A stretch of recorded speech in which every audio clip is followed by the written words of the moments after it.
Hello বন্ধুরা, আমি তোমাদের স্মার্ট টেক ফ্রেন্ড। আজকে আমরা শিখব কিভাবে হোয়াটসঅ্যাপে জিমেল অ্যাড্রেস অ্যাটাচ করতে হয়।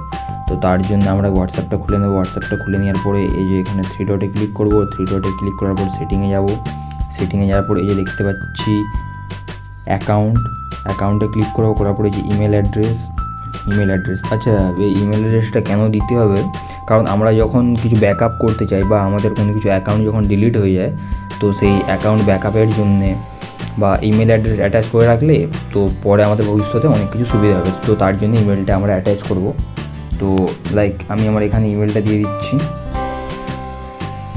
তোমাদের যে ইমেলটা ইউজ করে সেই ইমেলটাই দেবে। টেম্পোরারি ইমেল ইউজ করে এর ক্ষেত্রে হোয়াটসঅ্যাপের ক্ষেত্রে ভালো না, কারণ হোয়াটসঅ্যাপ তো আমরা সবসময় ইউজের জন্য ব্যবহার করি। তো আমি সবসময় পার্মানেন্ট যে জিমেলটা আছে সেটা ইউজ করার জন্যই বলবো।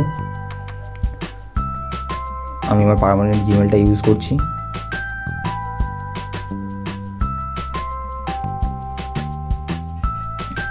হয়ে গেছে।